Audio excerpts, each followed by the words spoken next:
Professor Salam was awarded the Nobel Prize for Physics in 1979, the Royal Medal from the Royal Society of London. He was a member of the National Academy of Sciences of the USA and the USSR. He was the scientific secretary to the Geneva Conference for the Peaceful Use of Atomic Energy. He promoted scientific research in developing countries by establishing the biggest theoretical physics center.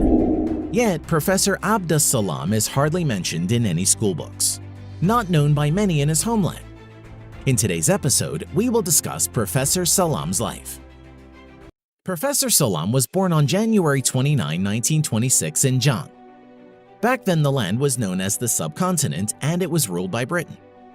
His father, Chaudhry Muhammad Hussain, was an educational officer in the Department of Education, and his mother, Hajira Hussain, used to help around the house. From an early age, young Salam loved reading. He was known for blocking distractions around him and concentrating on a book. Once his mother called him but didn't hear a response. She started to look around for him. She found him hiding behind a quilt reading a book, unaware of the fact that his mother had been calling him. Young Salam was also known for his photographic memory. His teacher was once walking with him and his schoolmates through a street and they passed various shops. When the group reached the other side of the intersection, the teacher asked Salam to name shop boards that they passed. Salam, after thinking for a while, started naming boards. The school he was attending had limited resources. During a lecture at the school, the teacher asked students if they knew what gravity was. Almost all the hands went up. The teacher continued by asking if students knew what electricity was. No hands went up and the students were told it helps light up a bulb. No one knew what a bulb was. And they were told that a bulb is used at nights and that there is one 100 miles away. Then the students were asked if they knew what the nuclear force was. No one knew and they were told that's in Europe 100,000 miles away. Young Salam at 12 attended Jiang College where he spent 4 years.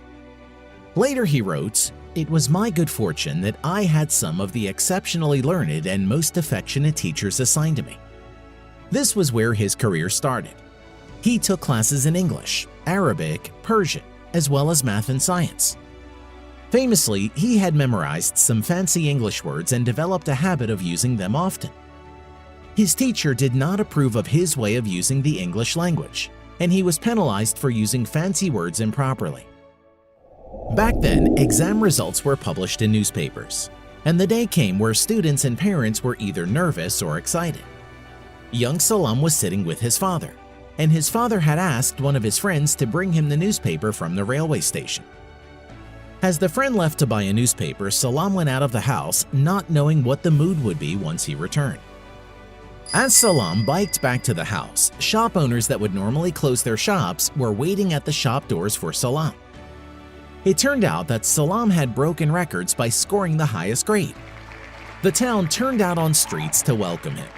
The sign of respect left an impression on young Salam's mind. His scores helped him receive a scholarship. Receiving a scholarship was also somewhat of a miracle.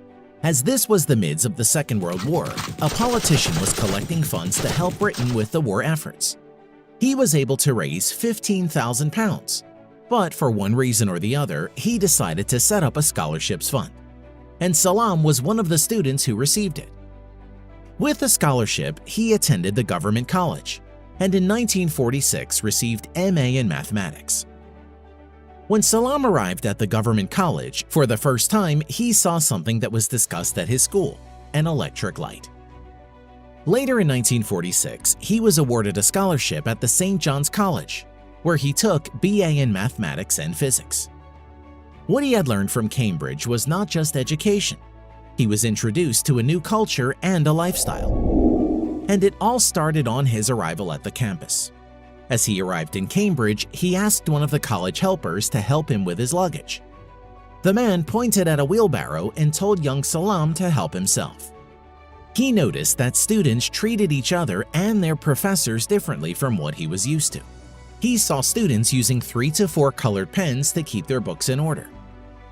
Even though his classmates were younger than him, he felt behind. It took him 2 years to get used to the new culture. At the college in Cambridge, students were required to be back at their residence by 10 p.m.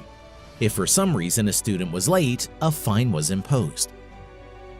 After the war in 1947, Salam visited Germany and saw the destruction war had caused in the country. All buildings were collapsed and the city of Munich was nearly inhabitable. The visitors would stay in a tent, and this is where Salam met a German scholar who wanted to learn Punjabi. The German scholar was compiling a German Punjabi dictionary and met the professor to get his input. Professor was amazed that even with the destruction in the city, people were looking for knowledge. Germans believe that by learning and teaching, they can rebuild their city as it once was. Salam learned then that access to correct knowledge and implementing it with hard work and patience can help rebuild society. And that is what he set out to do for his birthplace, Pakistan. By 1947, the subcontinent was divided among two nations. With his experience from Cambridge and Germany, the professor set out a challenge for himself, building a major center for physicists in early 60s. With his plan, he decided to move to Pakistan and started teaching math at Government College in Lahore. Teaching was a means to the end. He wanted to see if building a center was possible or not. But the professor soon realized that it was impossible to build a research center due to limited libraries and no like-minded individuals. Saddened by what he saw, he wrote that there is a vital link between the economic downfall and education. Inappropriate education system is causing a national crisis, and not just in academics but also in human character. In a letter, he encouraged youth to think about their past and the future. He told the youth that they should ask themselves, why did the British rule over the subcontinent? What advancements they had at their possession that allowed them to come to the subcontinent and rule over them? If the British knew the art of sea travel, who taught them this art in the first place? He wanted to remind everyone in Pakistan and India that they have missed out on something big, and the only way to get it back was by changing their educational system. Not having enough resources, Professor left Pakistan in 1954 for a lectureship at Cambridge. However, he kept making visits to Pakistan as an advisor for science policies. He was a member of the Pakistan Atomic Energy Commission, the Scientific Commission of Pakistan, and was chief scientific advisor to the president from 1961 to 1974. As the chief scientific advisor, he helped launch a high-quality research institution, PINSTEC. And in 1961, he established Pakistan's space program, Suparco. In 1964, Professor Salam succeeded in setting up the ICTP in Trieste, Italy. Italy at the time wanted a center and was willing to invest in it. Today, ICTP label themselves as the Abdussalam International Center for Theoretical Physics. The center has been a driving force behind global efforts to advance scientific expertise in the developing world.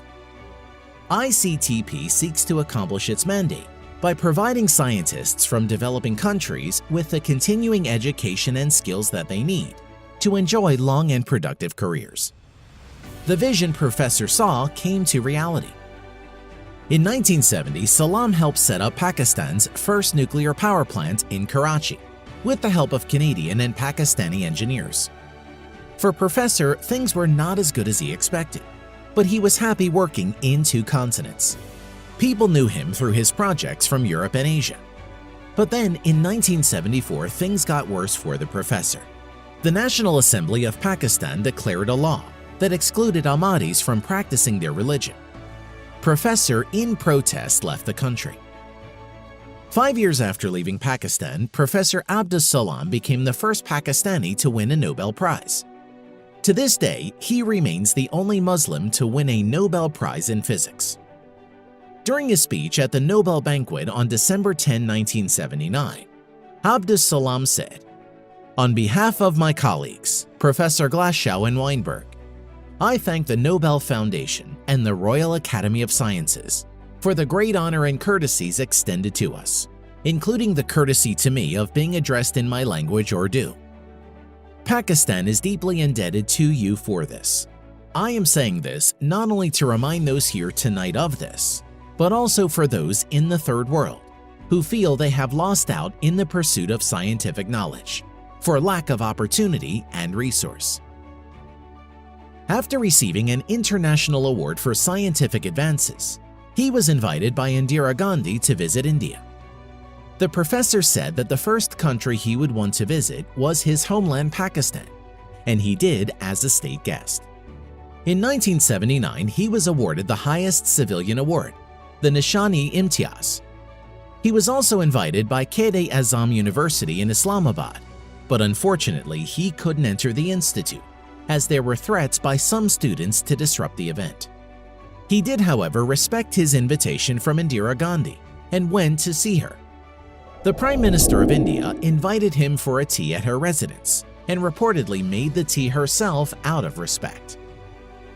Remembering that it was a scholarship that got him to where he was today, he decided to use his earnings from the Atoms for Peace Medal and awards for setting up a fund for young Pakistani physicists to visit the ICTP. Professor was an inspiration to many.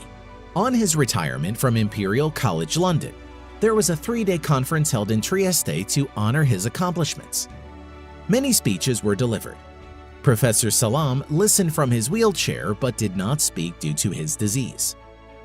At the end of the formal proceedings, many walked up to him and congratulated him on his career achievement.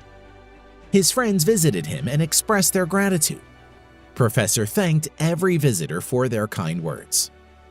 As a witness, a young nervous Pakistani visitor walked up to the professor and said, "Sir, I am a student from Pakistan. We are very proud of you."